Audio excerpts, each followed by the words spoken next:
such a, I think that,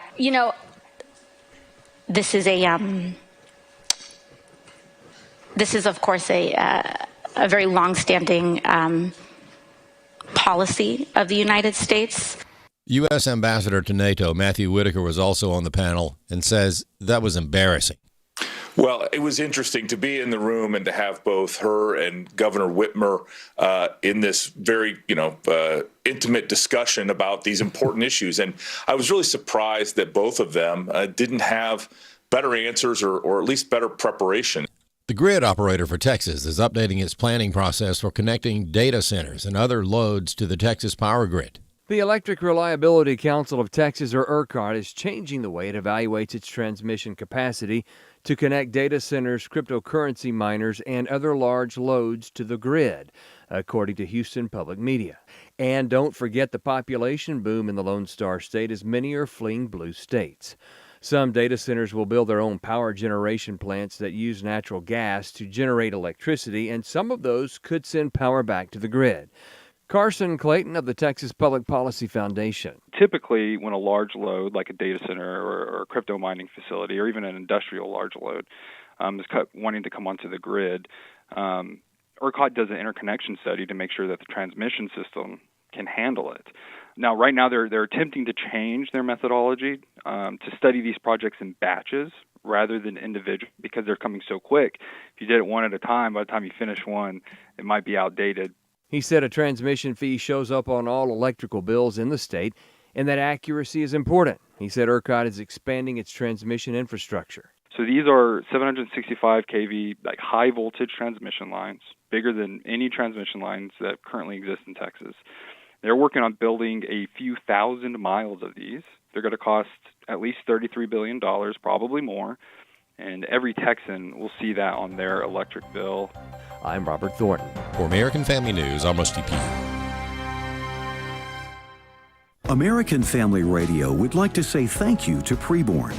We value our partnership with Preborn as we share some of the same goals, namely the saving of unborn babies and also saving their mothers' souls through Jesus.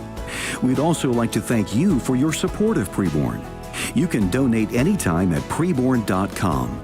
A gift of just $28 provides a free ultrasound for an expectant mother. This NRB broadcast is underwritten in part by Preborn.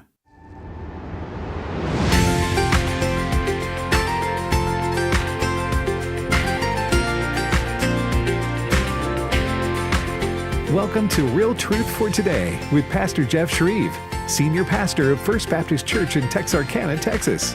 Now, here's Pastor Jeff. Well, good Tuesday morning and welcome to Real Truth for Today. Pastor Jeff Schreve here. I am broadcasting today with the AFR team from Nashville, Tennessee at the Opryland Hotel here in Nashville, Tennessee. We're here for the National Religious Broadcasters Convention. We'll be here all week, and we have a great lineup of guests, and we're looking forward to just a great week. I do have to say that I was asked for my ID of all things. When I went to the registration and got my room, they asked me for my ID, and I was so offended. Yeah, very racist. I thought it was racist and misogynistic and all those other things. No, obviously you have to have ID to do almost anything. Well, we want to talk today about the issue of trust. One of the key verses in the Bible, Proverbs 3:5, trust in the Lord with all your heart. I still remember Charles Stanley saying that was his life verse, trust in the Lord with all your heart, and do not lean on your own understanding. In all your ways acknowledge him, and he will direct your path.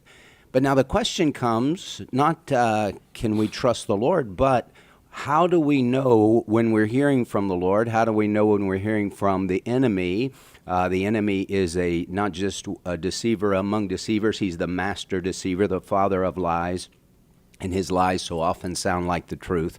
So to help me with this important discussion, the issue of trust, is my friend Dr. Phil Cook. Phil Cook is a media producer, a writer, speaker, and one who really has a heart for the church and for ministry and helps so many pastors and so many ministries navigate the difficult waters of how to make an impact in the culture. So, Dr. Phil, Welcome well, to it's the great program. to be here. I'm kicking off your week of guests, I guess. You right? are- at the you are the NRB? first one. This is pretty cool. Yeah. This is fun. Well, by the way, I did not know Charles Stanley, said that about that verse about Yeah. trust. That's amazing because I just think we often forget, particularly in the context of church or ministry, trust is the single most important thing we have. You Right. lose the trust of your congregation, you're dead. You're done. You're gone. You're done. And we find out very often in a crisis situation, as we've seen in the headlines so often, that one of the problems is we don't communicate well during a crisis, and the congregation starts to wonder, well, what's really going on? And you start losing their trust,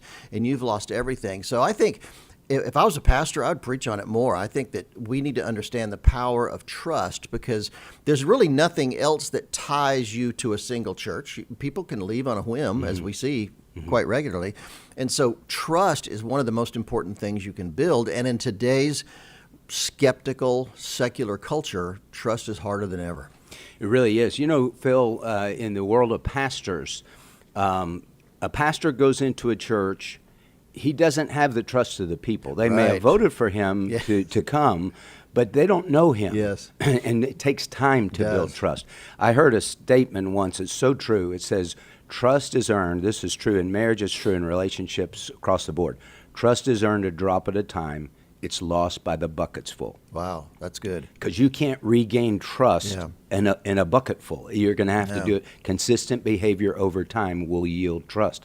And that's why guys right. that jump around to different churches, it's hard for them to ever get Oh, it is. trusted. And in many denominations, they transfer you after a few years, and I can't even imagine how hard it is. You start building the trust of your congregation, you start doing, fulfilling the vision, your work there in that location, and suddenly your denomination moves you to a different church. I don't even know how that works because Right. that's got to be a nightmare. And they've just left out the central importance of building trust with the believers there in your community. I just think, and this is a word for CEOs, by the way. You don't have to be a Christian to understand the power of trust. If you're a CEO or a leader in your company, let me tell you something. Building trust with your team is the most important thing. Trust is the reason they'll stay late to work. Trust is the reason they'll put in that extra effort. Trust is the reason they'll go the extra mile. So building trust is, in many ways, the most important thing a leader can possibly do.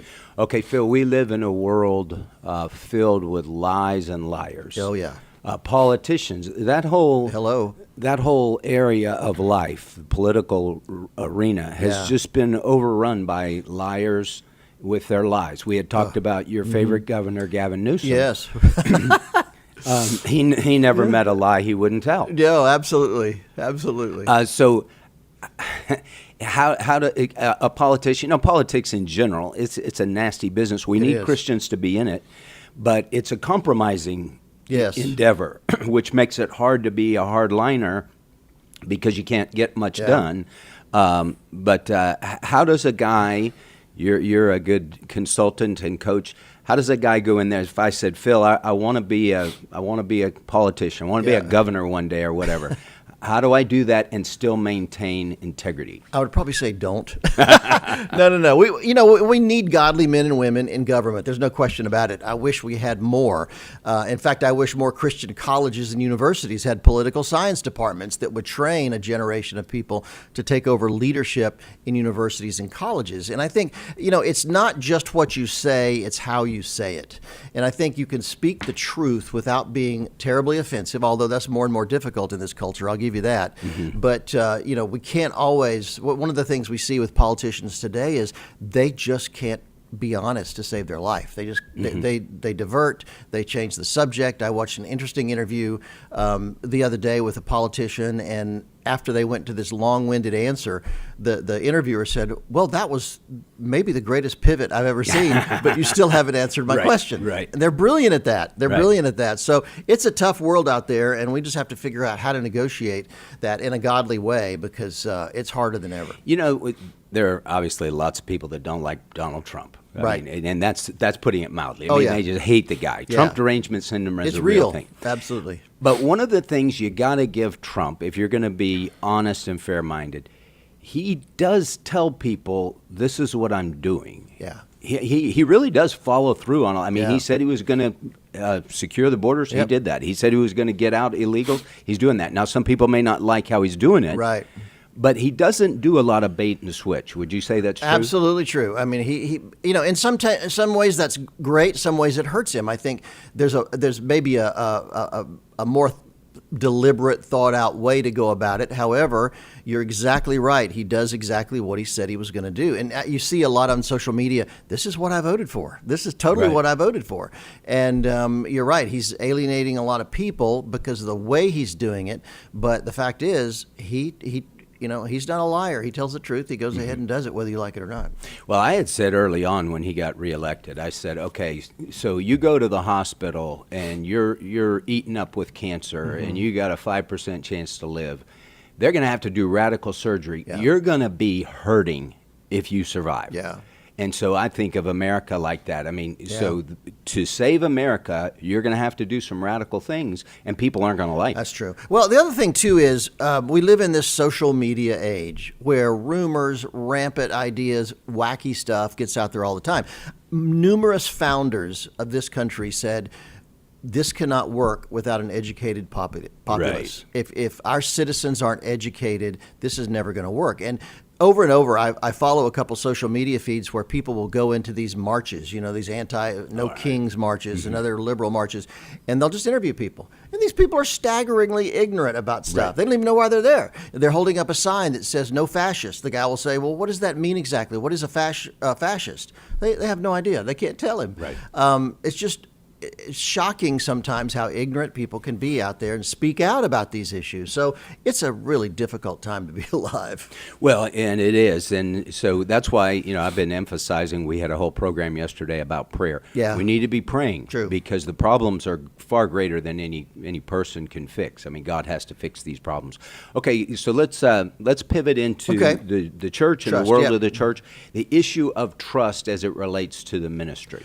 I would start with not trying to be so impressive. One of the things I get upset about the church with so often is we way overhype everything. I went to I saw a Christian conference advertised the other day called the Shake the Nations Conference. And at the end of the conference, I doubt if any nations had been shook. I'm just telling you. We say that so often. We even have a term called evangelistically speaking, and we describe when we over exaggerate things. So we need to remember this is the most marketed to, pitched to, sold to generation in history. This generation can smell a con a mile away, and they're skeptical. And so this is the moment to be honest as a church leader. Be honest about that conference you're doing, about the outreach you're doing, about the programs you're doing. When you're in the pulpit, this is not the time to exaggerate. So I think we start with trying to be less impressive, more factual, and being brutally honest about, maybe not brutally honest, but being honest about the way things are. I think the desire to be impressive sometimes is way too much. Yeah, that's a good point. I still remember you put something out one time on social media. This was some years ago when I first got to know you, and it was like, pastors, quit saying this sermon is going to change your life. Yes, exactly. Because you overhype it. Yes. And then people can get very disillusioned because it's like, but you said it was going to change my life. It didn't change my life. Now, it can. Yeah. It has the potential to do that, but we act like this is, we're on Mount Sinai and hearing from Revelation God. is about to happen. Yes. Well, I would rather you underhype it and let people say, whoa, now that was incredible. That had a huge impact on me. Than you tell them that's going to happen and it didn't happen. So you start building trust by being realistic, not trying to overhype everything, we have a desire to be impressive. We want to we want to excite the congregation and motivate them, but sometimes it will come back to bite us. Okay, so there's a church, I'll not name it, it's in Florida, but it has a lot of Disney people that they can draw from. So it has a big talent pool. Right. The church service looks like something you'd see at Disney World. And it's you look at that and you think, what would the Apostle Paul say about this? Yeah. I mean, it's like so far removed from preaching the word and worshiping, seemingly from what you can tell. Does that hurt the cause, in your opinion? Well, a lot of it depends on your community. I'm a big believer that we need to adapt to the community we're in. You have a big church, for instance, and I'm not I'm not a critic of big churches at all. I do think sometimes we go a little bit too far. Now, here's another thing. Along with it, I believe in being who you are. Don't try to be like that mega church down the street if you don't have the staff or the capability or the budget. And yet so often we try so hard. I went to a Christmas program at a church, little bitty church in Los Angeles a few years ago. And they were trying so hard to be the local megachurch that they had a smoke machine that they didn't know how to control. And it wasn't long before the entire sanctuary was filled up with smoke. People were choking. The performers on stage, the worship team couldn't even get off the stage. They were lost. And it was just a catastrophe on every level. And I thought, you know what? If you're a small church, be an amazing small church. Don't try to be like a mega church down the street. So, yeah, I think being who you are is important. So in that case in Florida, I think if that's their team and I think if the congregation, that's what they like. I mean, I haven't been there, so it's hard for me to know. But I would just say don't overhype, be who you are. Well, and Phil, we have so many that try and be like the world. Okay, people are watching these movies. So we're, how the churches do the summer at the movies. And oh man. Don't get me started. Well, I just don't get that. Yeah. What does that have to do with people hearing the truth? That's really true. I think very often, one of the criticisms I've heard of the church is, why do I want to go to a church and experience the same thing I get at the mall or at a movie theater or at a rock concert? Well, I want to go there for a different reason. And I think it's one of the reasons we're seeing a gravitation toward Catholic churches, Eastern Orthodox churches. People like the smells, the bells, the small intimate moments. I think we have us baby boomers, we love the rock shows. I mean, we like the lighting and the smoke, and we love that big event type thing.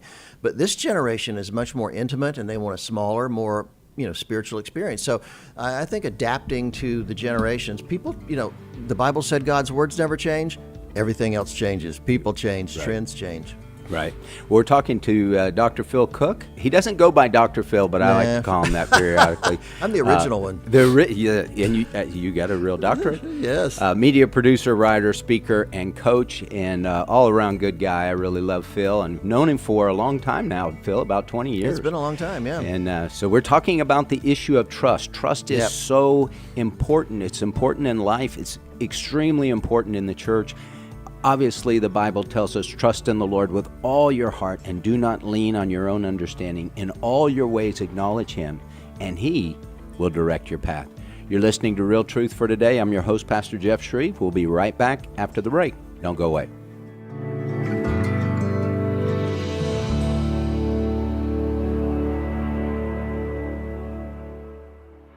Without even seeing them show up, I could feel like the darkness. Jamie Sanchez is another Christian business proprietor who has been targeted for his faith.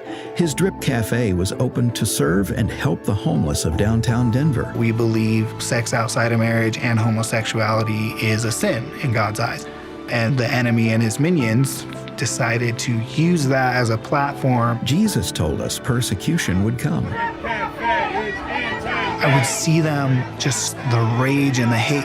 I pictured them doing that at the foot of the cross to Jesus. And I just remembered what He said, "Forgive them, Father, they know not what they do."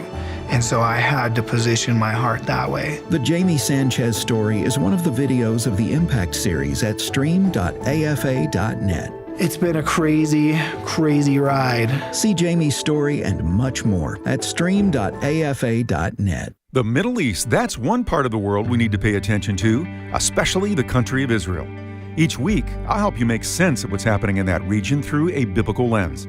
I'll bring you important information about security threats, archaeological discoveries, biblical prophecy, ministries happening on the ground, and much more. I'm John Riley. Join me for the Middle East Report Special Edition every Saturday at 6:30 p.m. Central on American Family Radio as I connect you to the people, places, and geography of what we read in God's Word. Today's Issues, offering understanding and encouragement. To those of you who may be worried, let me remind you that our God reigns. AFA President Tim Wildman is joined by a host of godly voices to help make sense of the news of the day. Once they take the word experimental off of it, I might feel better about it. Right. It's only a few outlets like you at American Family Radio that are bothering to report it. Don't miss the next Today's Issues, weekday mornings at 11 Eastern, 10 Central on American Family Radio. Here's Dr. Al Mohler from the American Family Studios documentary, The God Who Speaks.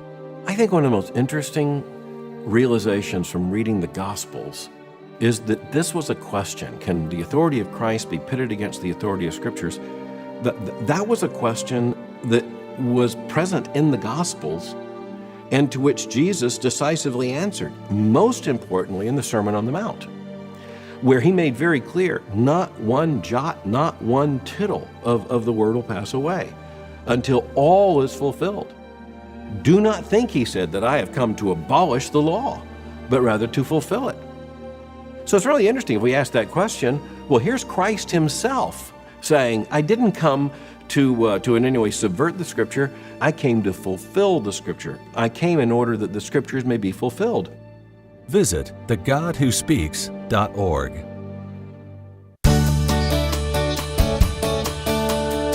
This is Real Truth for Today. Podcasts of the program are available on the podcast page at afr.net. Now, back to Pastor Jeff Schreve.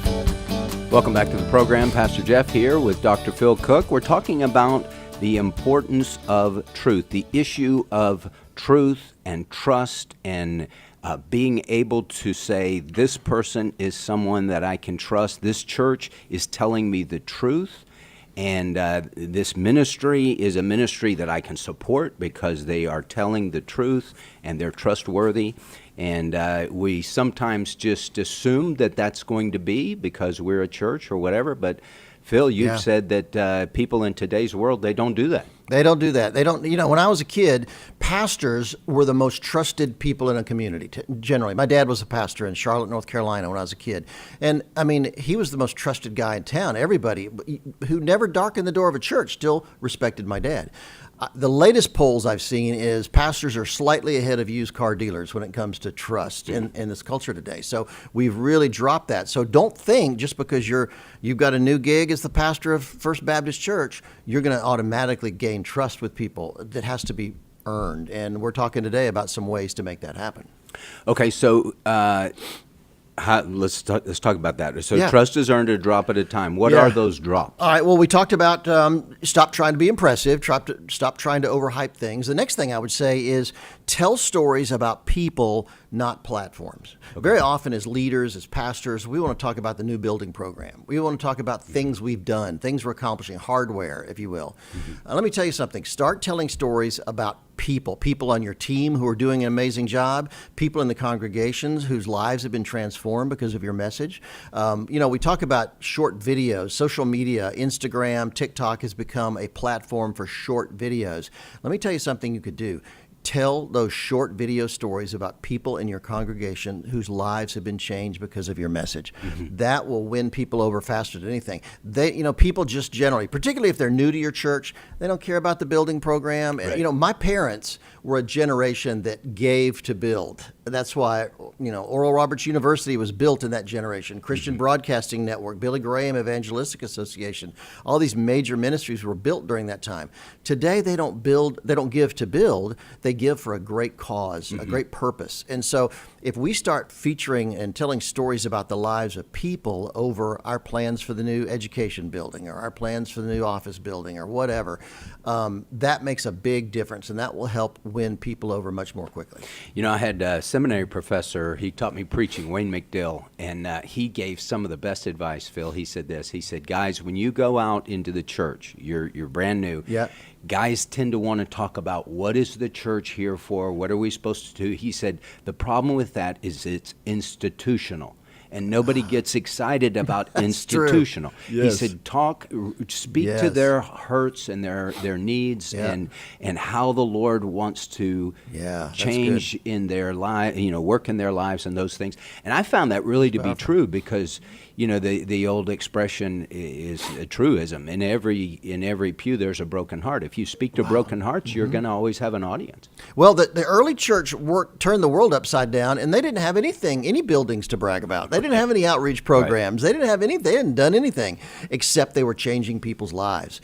And you could see that in the growth of the explosive growth of the early church. So all they had was talking about. In fact, it's interesting how the opening in the closing of so many of Paul's letters are talking about say hello to this guy and remember this guy and pray for this guy. He was always pointing out people. So I think that if we can start focusing less on hardware, really, buildings and outreaches and things like that, equipment. We need to buy new sound gear for the sanctuary and focus more on how you're changing people's lives and focus on your team. Very often we forget to talk about our youth leader who's accomplished this or done this or the difference he's making in the lives of your kids or other outreaches, our missions outreach, things like that. I go to a church here in Franklin near Nashville who has a real focus on redeeming slaves in Pakistan, from the kilns, the brick kilns over there. They're essentially slaves for life because they owe a debt and they're going to have to work until that's paid off. And somehow that debt never gets paid off. So we raise money to go out and redeem families from these brick kilns in Pakistan.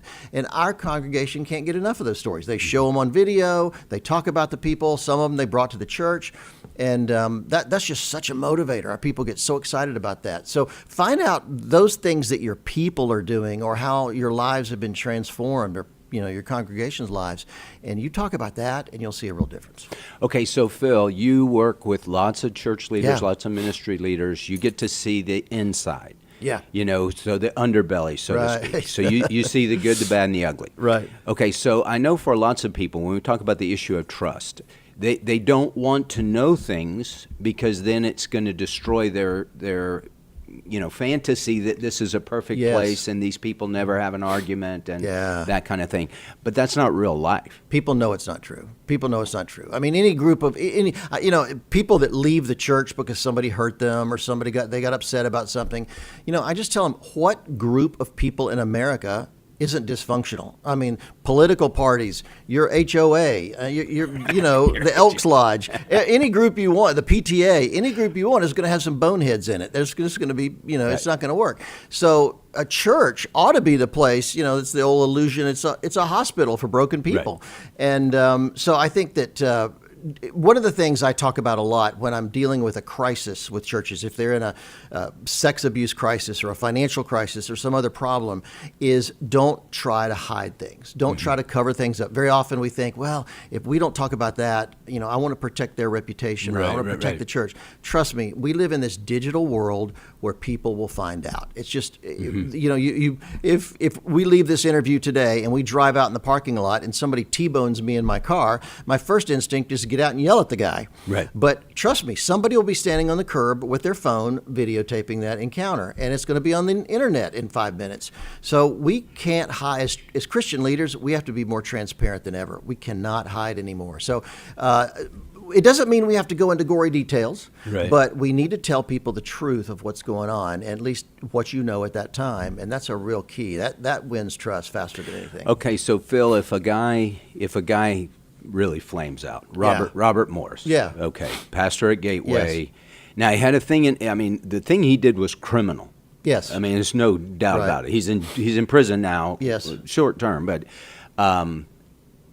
it wasn't like that was ongoing, all throughout his ministry. So we got to give him credit for that. He didn't continue that, but he never should have. He should have just said, "This disqualifies me from ministry," but he didn't. No, I'm a big believer in get things out and get out in front. There was a presidential candidate a number of years ago. Herman Cain. He was a pizza magnate. He owned a pizza parlor. He had an affair 20 years earlier and didn't talk about that, didn't bring it up, thinking that nobody would notice.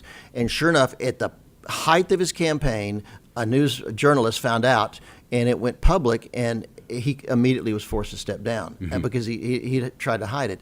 But had he opened his campaign with, I'm not a perfect person. 20 years ago, I cheated on my wife. We worked through it. My wife is a godsend. We went to counseling. We worked through it. Now our marriage is stronger than ever.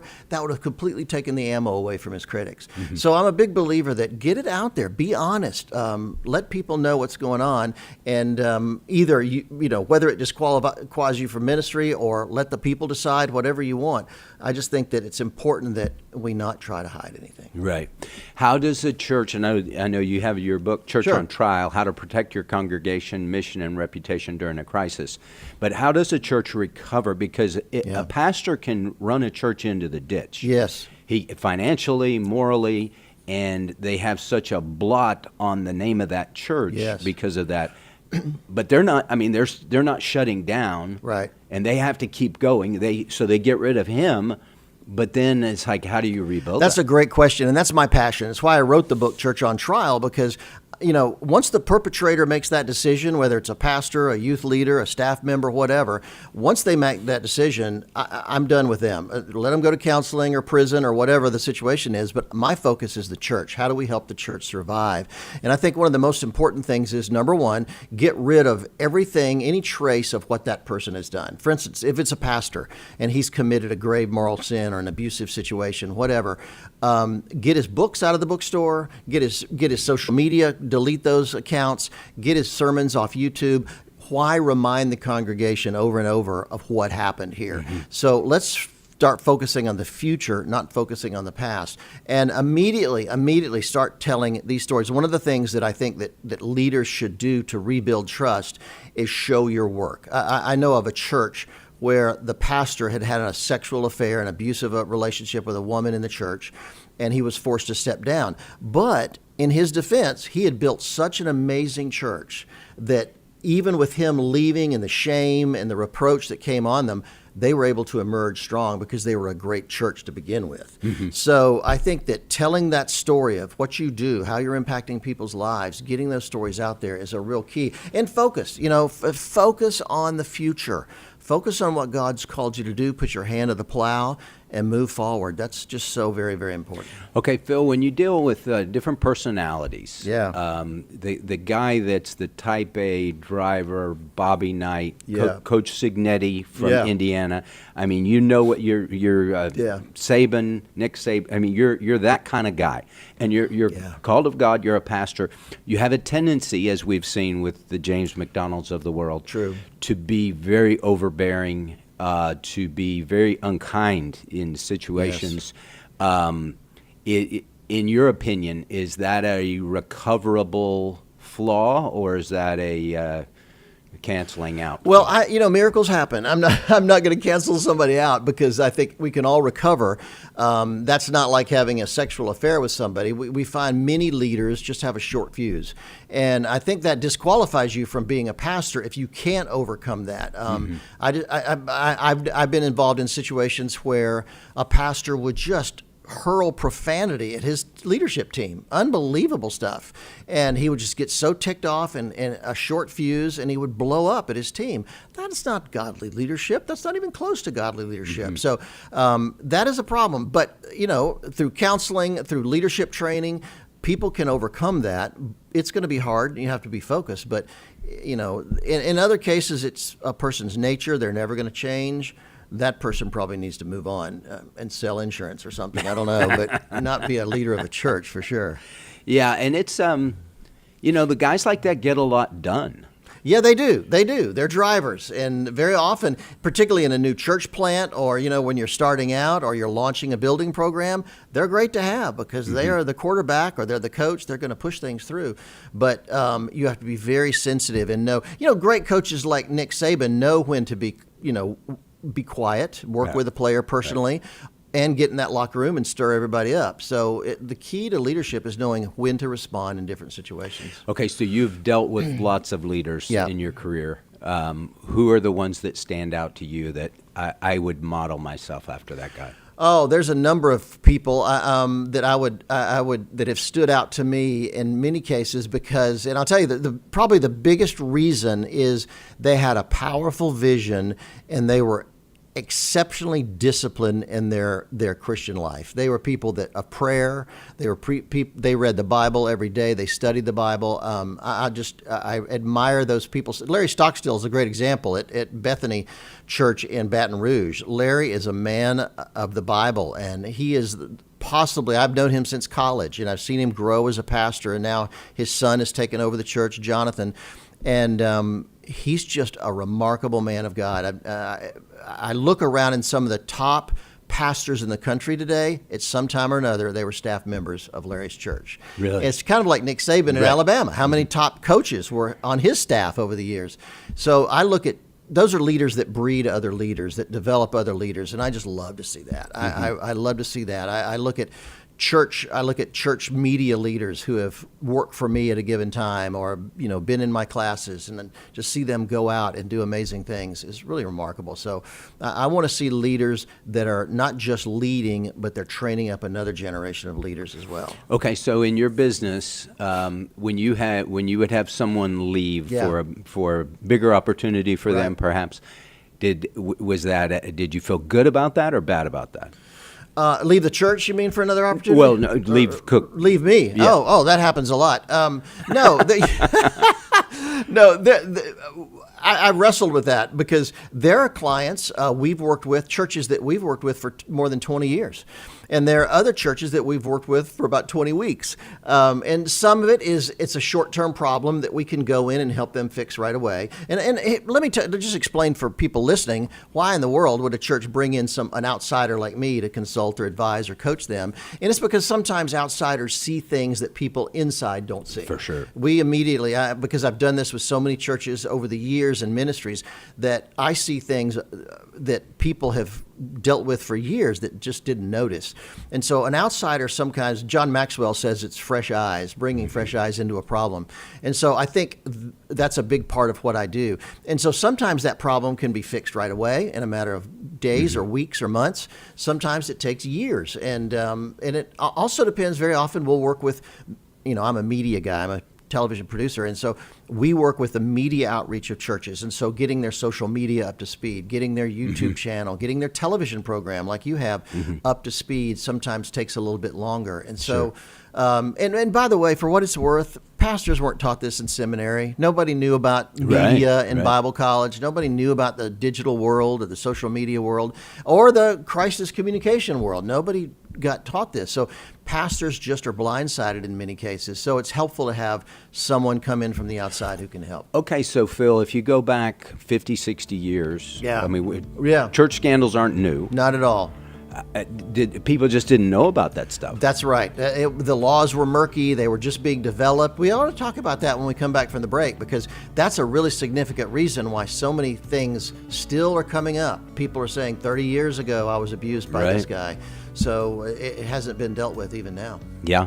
Well, you're listening to Real Truth for Today. Pastor Jeff Schreve here talking to my good friend Dr. Phil Cook. We're talking about the issue of trust, how to build trust, how to maintain trust, how to regain trust when trust has been broken. And those things are so critical. Hey, everything in the Christian life, you can boil it down to trust. We trust the Lord. How is a person saved? By trusting the Lord with all his heart, soul, mind, and strength. And so that is a critical issue. We'll be right back after the break. Don't go away.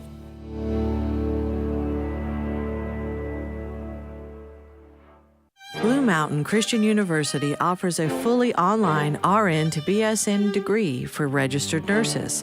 This cohort-based program is designed for working nurses and can be completed in as little as 1 year or part-time over 2 years.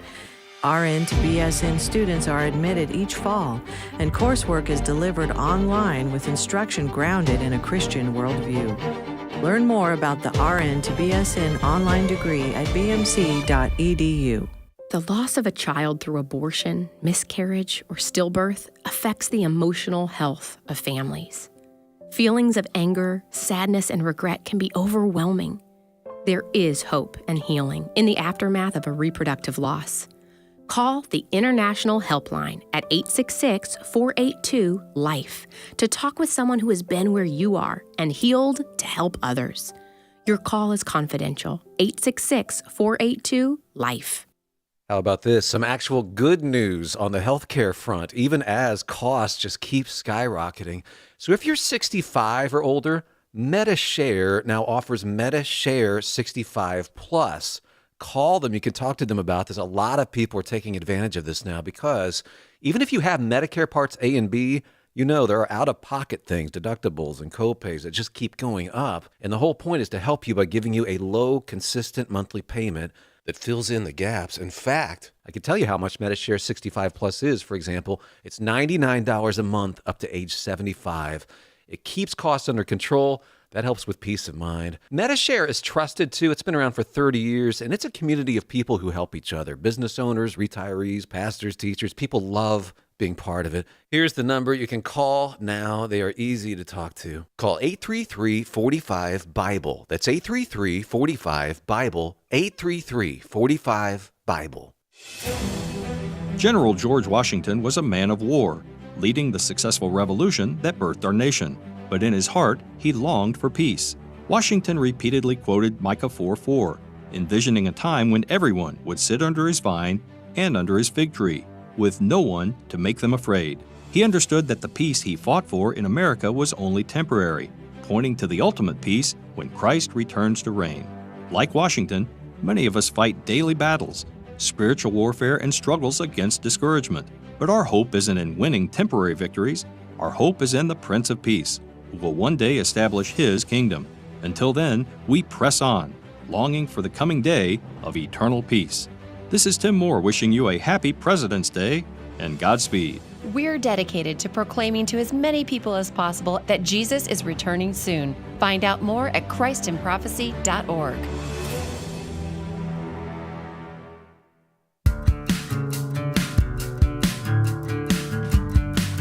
If you'd like to contact Pastor Jeff, email pastorjeff@fromhisheart.org.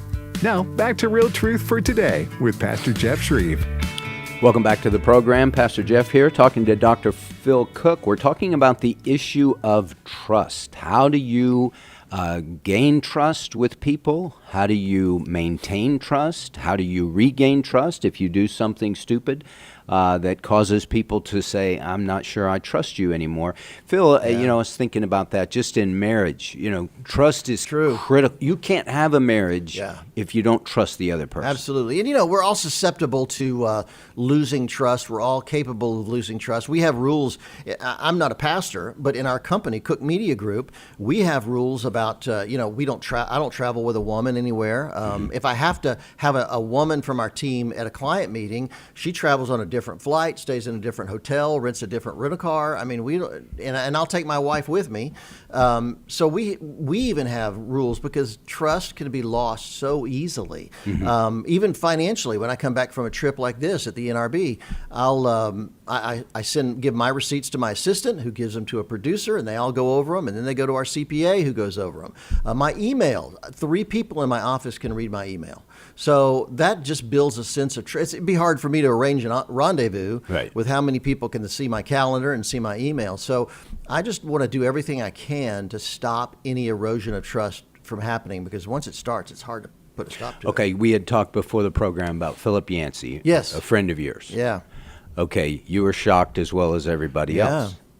Because, no, we're not trying to throw Philip under the bus, but he's not Don Juan. Right. No, he's... Yeah, he's not a hunk, I would say. But, and Philip's story, who I consider one of the greatest writers of our generation, Christian writers of our generation, is an example that we all need to be insanely careful of this. It could happen to anyone. He's 78. Right. And he's 78 years old. He's had an 8-year affair. And it just... the devil is always out there. Satan is always out there prowling around, and we just have to be more careful than ever. We just live in an age where the internet makes pornography so accessible, our iPhone. We just have to be more careful than ever and do whatever we can to put up a blockade that will help stop that before it starts. Okay, I've always wondered about this. Bill Hybels, who started Willow Creek and was considered the leadership guru, kind of like a Pastor John Maxwell, kind of guy. So it comes out that he was unfaithful to his wife, and he was hitting on more than one woman. He has never, to my knowledge, never made that right. I mean, Philip Yancey has at least said what I did was wrong, and I'm out of ministry because of this, and finishing on a really sour note. How do you recover at 78? How do you recover from that? But why do you think it is a guy that built his whole career on leadership then doesn't step up to the plate when that's needed? I think it's hard to say. I don't know the inside of that situation. I've never met Bill, but it is the pressure when you're a leader at that level is got to be so incredibly huge. Whether you're Robert Morris or Bill Hybels or anyone like Ravi Zacharias is another example. I think the thought is, let me just disappear into oblivion and just let's get it off the radar for the time being. But I do admire Philip. He wrote a very eloquent letter, published in Christianity Today and in some other sources, about that what he did was wrong. He regrets it, the damage it caused, and he was going to step aside. There's a number of pastors I know that feel like you get one chance to lead God's people. You blow that, and go to work maybe it's time to go to Home Depot for a few years. Sure. There's often a rush to restore. Right. You know what? Let's just have a rush to get right with God first and take care of the victim if there's a victim involved. So I think that I admire Philip enormously for stepping up after that kind of grievous sin, and he called it a grievous sin. He called it what it was. Right. And so that it takes a lot of courage, I think, to step up and know that this is the last thing people are going to remember about me. It's terrible, but I need to honor God and do the right thing. So in a situation like that, Philip Yancey wasn't a pastor, but he gives Christianity a black eye. He does, because he's got a lot of clout.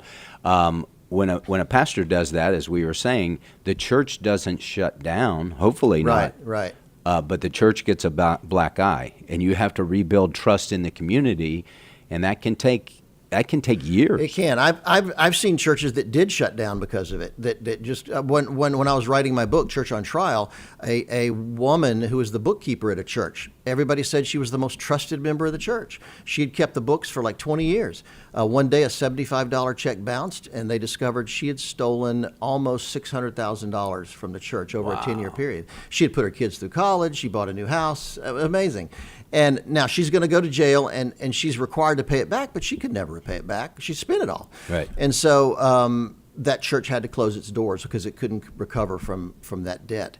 Wow. And so that's what breaks my heart, absolutely breaks my heart. And so I think this is devastating. This is real, and this is people's lives that are being impacted. I think we need to take godly principles seriously. We need to raise the bar when it comes to Christian leadership out there. Okay, let me ask you this, Chris. Okay. Chris, let me ask you this, Phil. I had Chris on my head, but pastors that go in, and I've seen this a lot. They have these grandiose visions, and we want to pray big. We want to believe God for big things, but we don't think it through. We don't count the cost. We don't really pray through this enough to know, is this really where God's leading me, or is this something I think is cool? You follow the latest fad.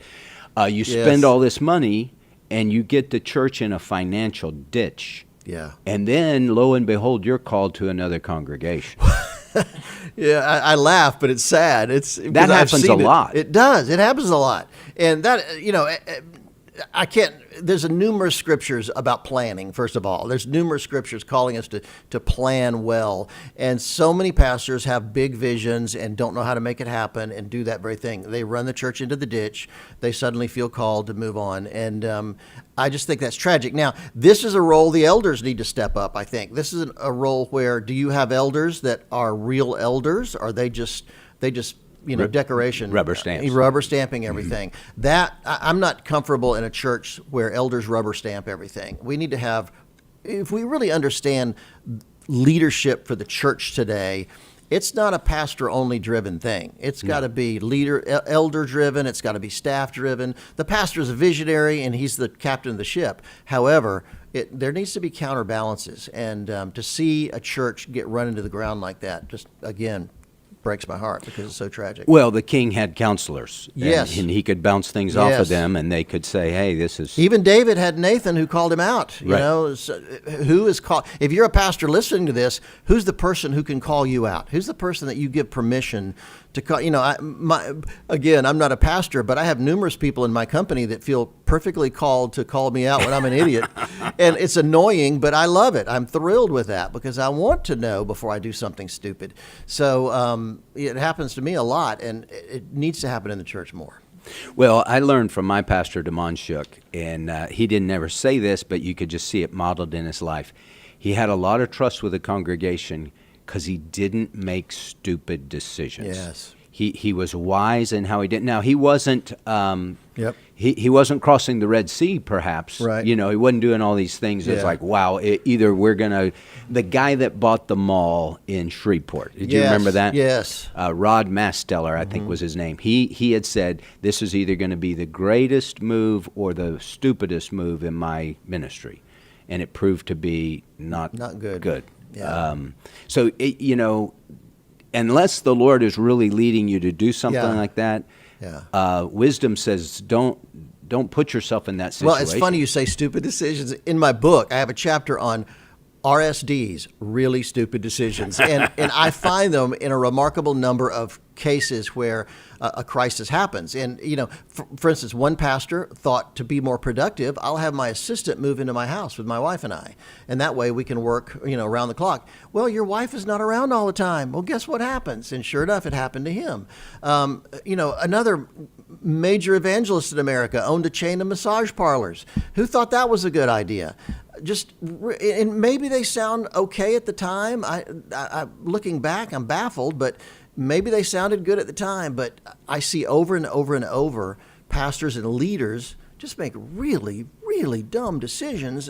I guess there's no one to say, wait a minute, Pastor, let's think about Okay, this. so Phil, for me, when it comes to things like the house you buy, Yes. the cars you drive, I've always said, you know, I love nice cars. A Lexus, Sure. I thought a Lexus is a great car. Yeah. And somebody said, well, you ought to get one. I said, I would never buy a Lexus because people would say, Yeah. we're paying that guy way too much money.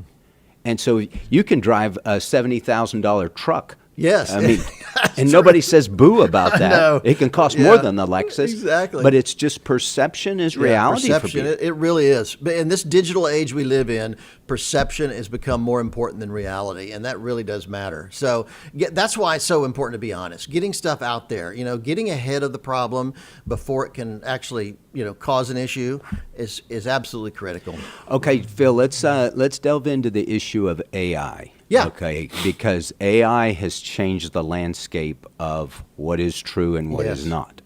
not. We can have, you know, Pray.com is a good ministry partner with us, and Matt Potter's a great friend. But you know, he can have me speaking in Russian and Chinese and all these things, and the lips match. I mean, it's amazing. It really is. And that can be a good thing. Yeah. But it could also be used to be a bad thing. I could say I don't know what I'm saying. Yeah, it's true. They could have me saying whatever. AI will be the most challenging technology of our time. There's no question about it. I've experimented extensively. We have AI apps that we use for budgeting, for presentations to clients, for scheduling, all kind of things. We use it a lot.